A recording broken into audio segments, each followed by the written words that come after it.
नमस्कार, सुप्रभात। आपका अपना YouTube चैनल आनंद कुमार हाजीपुर वाला में फिर से आप लोगों का एक बार स्वागत है। जैसा कि पिछले क्लास में आप लोगों ने देखा कि हमारे हिंदुस्तान में सबसे पहले पुर्तगाली आते हैं, व्यापार करते हैं, उसके बाद ये सिलसिला रुकता नहीं बल्कि बढ़ता ही रहता है। उसके बाद हिंदुस्तान में आते हैं डच, और डचों के बाद हिंदुस्तान में आते हैं जिसका नाम बोर्ड पे लिखा है हमने, अंग्रेजों का भारत आगमन। ये अंग्रेज हिंदुस्तान आ चुके हैं और आने के पीछे एक ही उद्देश्य है, हिंदुस्तान में क्या करना, व्यापार करना। अब देखना यह है कि आखिर हिंदुस्तान में ये कब आते हैं और कौन सी कंपनी की सबसे पहले अपने इंडिया में स्थापना करते हैं। देखो, कहता है सबसे पहले अपने हिंदुस्तान में 31 दिसंबर 1600 ईस्वी को एक कंपनी की स्थापना होती है जिसका नाम है ईस्ट इंडिया कंपनी। कौन कंपनी है? East India company. और ये जो कंपनी है ये बना था एलिजाबेथ, जो ब्रिटेन की महारानी है, एलिजाबेथ प्रथम के शासनकाल में 31 दिसंबर 1600 ईस्वी को भारत में एक कंपनी की स्थापना हुई जिसका नाम था ईस्ट इंडिया कंपनी। अगर आगे की ओर बात करें तो ऐसा कहा जाता है कि कंपनी की स्थापना करने से पहले ये जो ब्रिटेन की महारानी है एलिजाबेथ प्रथम, इन्होंने क्या किया था, पूर्वी देशों से व्यापार करने को लेकर दो चीज प्रदान किया। एक का नाम था एकाधिकार और दूसरे का नाम जो था उसका है चार्टर। अब देखो, पूछेंगे आप लोग हमसे कि सर एकाधिकार क्या होती है और चार्टर क्या होती है। एकाधिकार का मतलब होता है केवल एक व्यक्ति या फिर कोई खास संस्था। कौन सी संस्था? कोई खास संस्था को क्या दिया गया था, पावर दिया गया था, जिसका नाम है एकाधिकार। और चार्टर का मतलब होता है लिखित दस्तावेज। कौन सा दस्तावेज? लिखित दस्तावेज। और लिखित दस्तावेज के अंतर्गत में जैसे मान के चलो कि कोई विशेष संगठन है या कोई कंपनी है या कोई शहर है, यानी उसके अधिकार, और अधिकार के साथ साथ में कहता है कि कुछ जिम्मेदारियां जो दिया गया है उसी का लिखित रूप में जो दिया गया है उसका नाम क्या है, चार्टर। नाम क्या है? चार्टर। किस देश से? यानी भारत के पूर्वी देशों से व्यापार करने को लेकर महारानी ने दो चीज दिया, एक का नाम है एकाधिकार, दूसरे का नाम है चार्टर। अब देखो, थोड़ा सा आगे की ओर बढ़ेंगे तो ऐसा पता चलता है कि जो ईस्ट इंडिया कंपनी, नाम क्या है? East India company. शॉर्ट में लिखो ना यार, शॉर्ट में। ईस्ट इंडिया जो कंपनी है ये तो 1600 ईस्वी में बन गया। अब कहता है कि ये कंपनी जो बना था ना, इसको शुरुआती दौर में मात्र 15 साल के लिए, कितना साल के लिए, यानी 15 वर्षों के लिए कंपनी को अधिकार दिया गया था कि आप व्यापार करो हिंदुस्तान में। लेकिन उस समय ये कंपनी जो था ना, इसमें टोटल साझीदार समझते हैं भैया जी, पार्टनरशिप व्यवसाय, इसमें 217 लोग इनक्लूड थे। किस कंपनी में? ईस्ट इंडिया कंपनी में। जिस समय बना था उस समय ब्रिटेन की महारानी जो थी उसका नाम था एलिजाबेथ प्रथम। इतना में किसी को कोई दिक्कत? अब देखो आगे की ओर चलेंगे।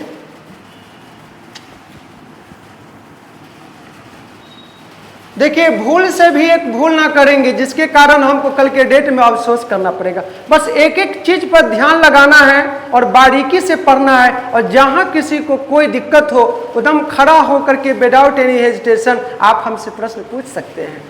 दिस इज फंडामेंटल राइट, नहीं, मौलिक अधिकार है। देखो आगे की ओर। अब कहता है क्या कि भारत में किसका आगमन हो गया? अंग्रेजों का आगमन हो गया है। और आया किस लिए है? व्यापार को लेकर। अब कहता है कि भारत में व्यापारिक कोठी, समझते हैं ना, व्यापारिक कोठी। भारत में व्यापारिक कोठी, भारत में व्यापारिक कोठी खोलने के लिए सबसे पहले ब्रिटेन के जो सम्राट है, सम्राट मतलब राजा, ब्रिटेन के जो राजा है उनका नाम है जेम्स प्रथम। नाम क्या है?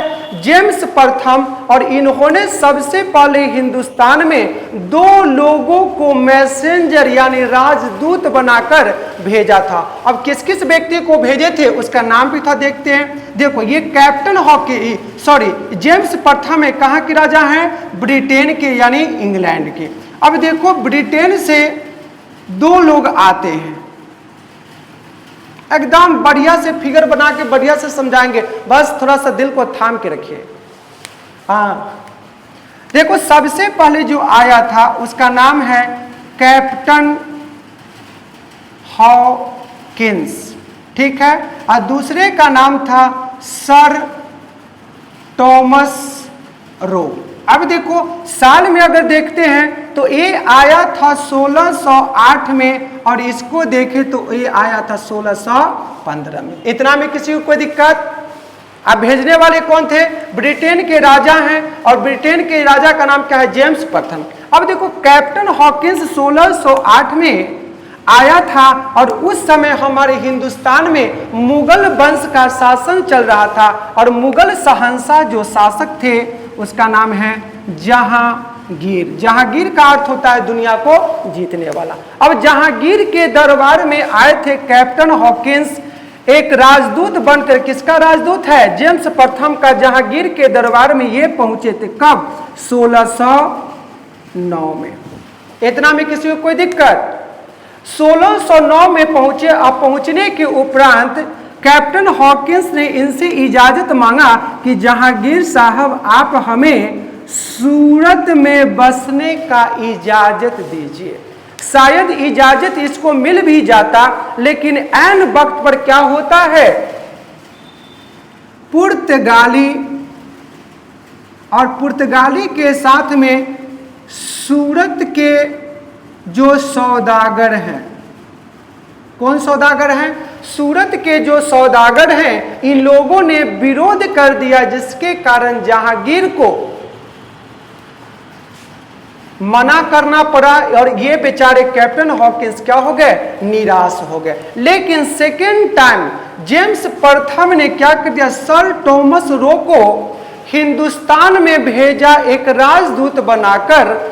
कब भेजा था? 1615 में बनाकर भेजा और कहा कि तुम जाओ और जा करके ना तू विनती करना मुगल बादशाह। किससे? किससे करेगा? सलीम से। सलीम को समझता है ना सब लोग? सलीम का मतलब जहांगीर। अब देखो 1615 में सर टॉमस रो जहांगीर के शासनकाल में आता है और इसके आने का एक ही उद्देश्य था, भारत में क्या करना? व्यापारिक संबंधी यानी व्यापारिक संधि स्थापित करना। किसके साथ में? जहांगीर के साथ में। लेकिन इस बार भी सर टॉमस रो को क्या हो गया?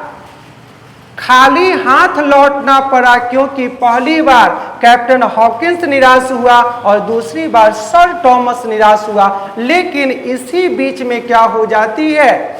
कुछ अनोखा चीज होता है। कहता क्या है कि गुजरात का सूबेदार है, और गुजरात का जो सूबेदार है उनका नाम है खुर्रम।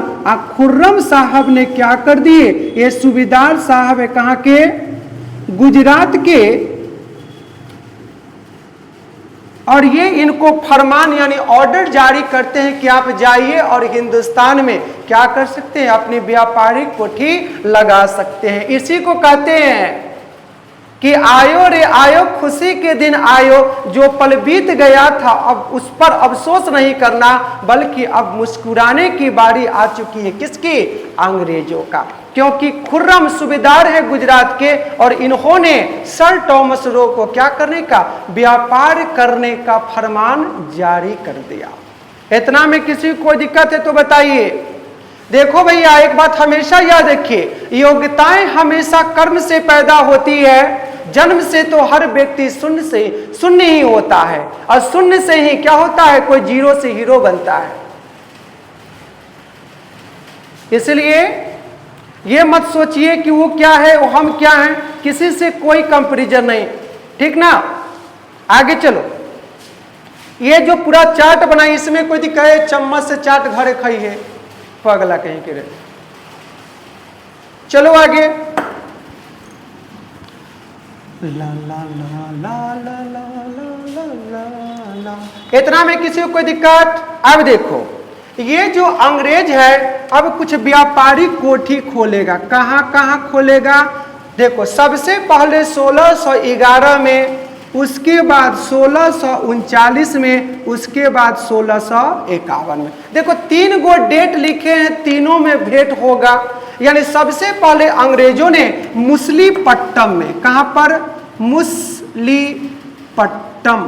मुसलीपट्टम में अपनी व्यापारिक कोठियां खोली थी। ये हिंदुस्तान के दक्षिणी पूर्वी समुद्र तट पर क्या था?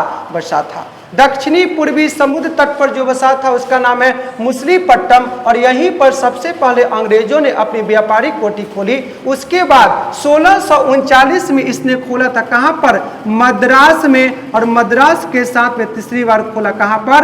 हुगली में। कहां? और हुगली नदी के तट पर जो बसा है उसका नाम क्या है? कोलकाता है। नाम क्या है?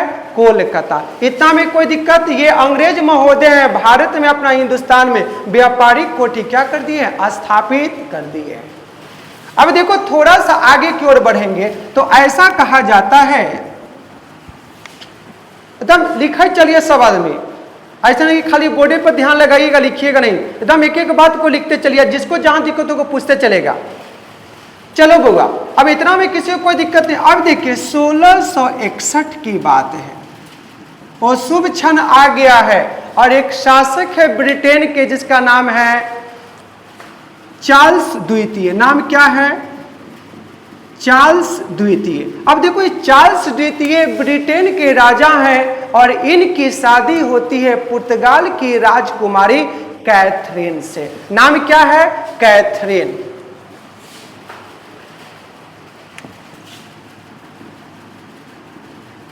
कैथरीन। अब देखो कैथरीन से विवाह हो जाती है किसकी? चार्ल्स द्वितीय का।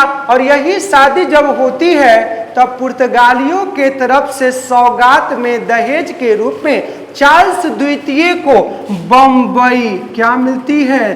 दहेज में मिलता है। और यही चार्ल्स द्वितीय नाम के जो व्यक्ति हैं ये कंपनी को 10 पाउंड के सालाना इनकम पर क्या करते हैं? दे देते हैं। कितना पाउंड मिलेगा? सालाना, यानी 1 साल में 10 पाउंड मिलेगा। और बंबई को इन्होंने क्या कर दिया?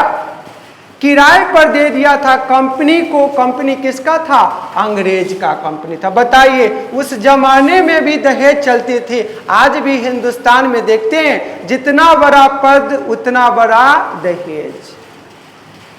यह सिलसिला सदियों से चल रही है, शायद खत्म होगा कि नहीं होगा इसकी कोई गारंटी नहीं है। अब देखो चार्ल्स नाम के जो व्यक्ति हैं इनको बंबई भी मिल गया कैथरीन से विवाह करने के उपरांत, और 10 पाउंड के किराए पर इन्होंने सालाना किसको दे दिया था? अंग्रेजों को दे दिया। अंग्रेजों की क्या थी? हिंदुस्तान में कंपनी थी। इतना में किसी को कोई दिक्कत है तो बताओ, नहीं तो आगे की ओर चलेंगे। अब देखो, चलो ठीक है आगे बढ़ो। अब देखो बोगा, अब थोड़ा सा आगे बढ़ते हैं तो कहता है पूर्वी भारत। कौन भारत की बात करेंगे? पूर्वी भारत की बात करते हैं तो पहली बार अंग्रेजों ने अपना कारखाना कहां खोला था? उड़ीसा में खोला था, और साल चल रहा था 1633। परीक्षा में पूछेगा कि पूर्वी भारत में अंग्रेजों के द्वारा पहला कारखाना कहां पे खोला गया? उड़ीसा में। कब खोला गया था? 1633 में। अब कहता है कि 1639 में अंग्रेजों ने क्या कर लिया था? मद्रास को। 1639 ईस्वी में अंग्रेजों ने किसको? मद्रास को पट्टा पर लिया था। पट्टा मतलब समझते हैं? लीज पर लिया था। कितना साल का एग्रीमेंट पर हम आपसे ले रहे हैं, और जब एग्रीमेंट पूरी हो जाएगी तो आपको हम खाली करके दे देंगे, चले जाएंगे। अगर ऐसा लगा कि सब कुछ ठीक ठाक है तो हो सकता है कि इसका डेट भी बढ़ सकता है। इतना में किसी को कोई दिक्कत है तो बताइए। नहीं। अब देखो, अब कहता है साथ में कि कारखाना भी खोला मद्रास में। पहली बार तो उड़ीसा में, दूसरी बार कहां पर? मद्रास में खोला। और कारखाना का क्या कर दिया था? किलाबंदी कर दिया था। ये है हमारा कारखाना। कारखाना खुला मद्रास में, और कारखाना का क्या कर दिया? किला बंदी कर दिया। किलाबंदी मतलब समझते हैं, चारों तरफ से उसको क्या कर दिए, घेर दिए, किला को घेर दिया गया, जिसका नाम रखा गया था फोर्ट सेंट जॉर्ज। यानी किला का नाम था फोर्ट सेंट जॉर्ज। परीक्षा में पूछेगा कि अंग्रेजों ने फोर्ट सेंट जॉर्ज किसका नाम दिया था, तो मद्रास में जो कारखाना था और कारखाना को क्या किया था, किलाबंदी करवाया था, इसी का नाम था फोर्ट सेंट जॉर्ज। और कारखाना कब बनाया, 1639 में। आप पहली बार पूर्वी भारत में 1633 में, कहां पर, उड़ीसा में। इतना में किसी को कोई दिक्कत है तो बताइए। चले आगे, देखो बउआ, अब कहता है कि 1686 ईस्वी की बात है, हुगली, 1686 ईस्वी की बात है कि अंग्रेजों ने क्या कर दिया, हुगली को लूट लिया। और लूटने के कारण ही ये मुगलों के आंखों का क्या बन गया, कांटा बन गया। और उस समय मुगल शहंशाह, जिसको जिंदा पीर कहा गया था, उसका नाम था औरंगजेब। मुगलों से अंग्रेजों का संघर्ष हुआ और इस संघर्ष में किसको हार जाना पड़ा, अंग्रेजों को हार जाना पड़ा। अंग्रेज बेचारा हार गया और हारने के उपरांत क्या हो गई, यानी इसको 3 जगह से अपना जो व्यापार चला रहा था उससे हाथ धोना पड़ गया था। एक का नाम था सूरत, नाम क्या है, सूरत। सूरत हमारा कहां पर है, गुजरात में। दूसरे का नाम है मुसलीपट्टम, मुसलीपट्टम। ये 2 हो गया। यहाँ पर व्यापारिक कंपनियां किसकी चलती थी, अंग्रेजों का। लेकिन औरंगजेब से युद्ध हुआ, जिसके कारण इसको क्या करना पड़ा, हाथ धोना पड़ा यहाँ से, क्योंकि मुगलों की पावर उस समय बहुत ज्यादा थी। अंग्रेज बेचारा डर गया था, क्योंकि थोड़ी सी भी गलती करेंगे, एक छोटी सी नादानी क्या होगी, हमारे सपनों पर पानी फेर देगी। और तीसरा का जो जगह था हमारा, विशाखापट्टनम। नाम क्या है, विशाखापत्तनम।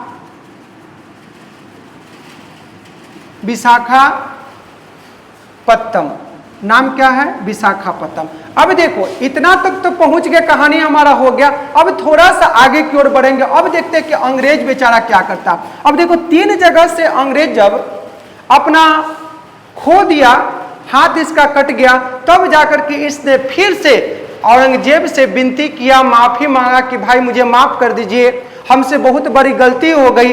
कान पकड़ा, उठी बैठी किया। तब जाकर के मुगल शहंशाह औरंगजेब ने कहा कि जाइए, फिर से मैं आपको व्यापार करने का क्या देता हूँ, इजाजत देता हूँ। और इस तरह से इसकी मनसा पर जो पानी फिर गया था, फिर से इसके सपनों में 4 चांद लग गया। किसके सपनों में 4 चांद लग गया, अंग्रेजों के सपनों में। अब थोड़ा सा आगे की ओर बढ़ेंगे। एक कहावत सुने ना भैया जी, एक कहावत है कि हकदार बदल दिए जाते हैं, किरदार बदल दिए जाते हैं। हकदार बदल दिए जाते हैं, किरदार बदल दिए जाते हैं। और यहाँ मन्नत पूरी न होने पर रिश्ता क्या, भगवान भी बदल दिए जाते हैं। यानी रिश्ता कोई मायने ही नहीं रखता है। जब भगवान को बदलने में देर नहीं लगा रहा इंसान, तो क्या भाई हम इंसानों की क्या पहचान। यानी भगवान को चेंज कर रहा है तो इंसान को कितना जल्दी जल्दी चेंज करेगी, इसकी कोई गारंटी नहीं है।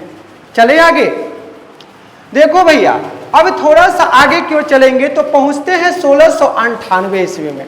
1698 में पहुंचते हैं तो मालूम पड़ता है कि कंपनी किसका है, अंग्रेजों का। ये कंपनी जो क्या करता है कि 3 गांव को क्या करती है, 12,000 रुपया देकर 3 गांव की जमींदारी प्राप्त करता है। और तीनों का नाम है सूतानती।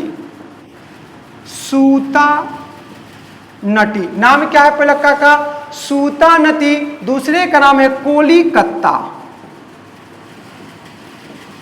कोलीकत्ता, ये सब बात समझ में आ रहा है कि नहीं। 12,000 रुपया दिया था और 3 गांव की जमींदारी को प्राप्त कर दिया था अंग्रेज, जिसका बोर्ड पर लिखा हुआ है नाम सूतानती, कोलीकत्ता।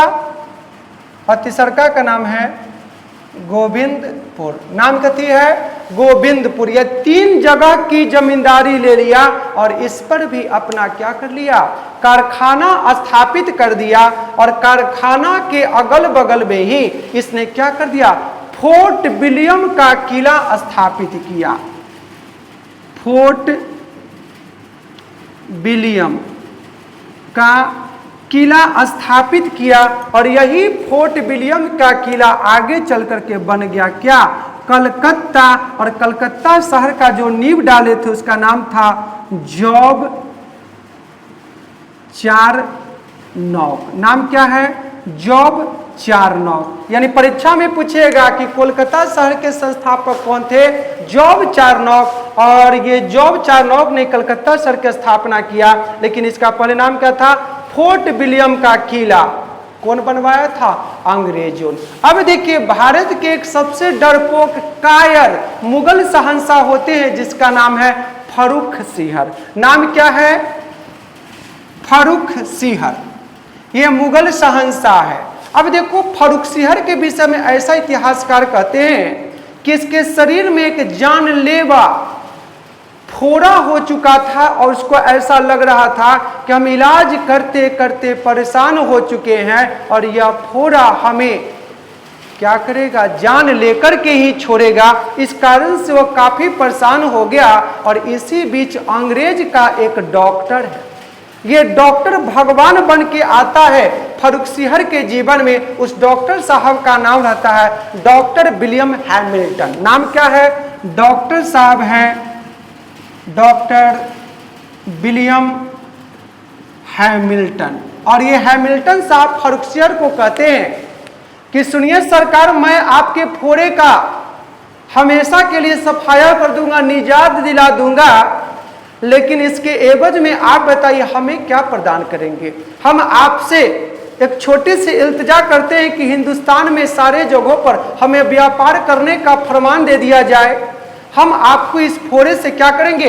हमेशा के लिए निजात दिला देंगे। और फर्रुखसिंह इनकी बातों को मान लिया और इस तरह से क्या हो गया? हैमिल्टन इलाज करते हैं और ये फर्रुखसिंह साहब मुगल वंश के जो शासक हैं ये क्या हो जाते हैं? ठीक हो जाते हैं। और ठीक हो जाने के बाद इन्होंने ईस्ट इंडिया कंपनी को बहुत सारी सुविधाएं दे दिया और सुविधाएं देने के साथ ही अंग्रेज धीरे धीरे करता करता पूरे हिंदुस्तान में फैल गया और ये मुट्ठी भर अंग्रेज हिंदुस्तान में आकर पूरे भारत को अपने अधीन कर लिया और भारत पर करीब करीब 200 वर्षों तक क्या किया?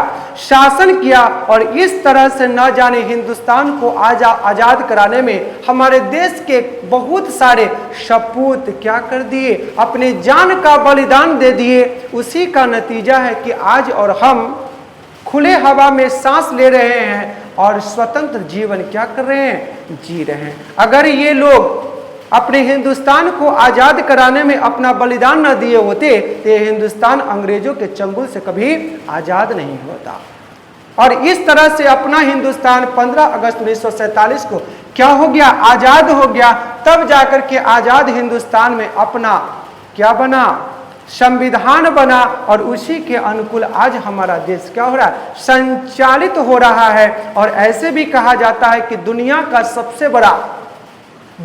सबसे बड़ा लोकतांत्रिक देश अगर कोई है तो उस देश का नाम है भारत। और जिस देश का संविधान लिखित तो है लेकिन दुनिया का सबसे बड़ा क्या है? संविधान है। इतना में किसी को कोई परेशानी है तो पूछिए, अगर नहीं परेशानी तो बस आज के लिए इतना ही। जय हिंद, जय भारत।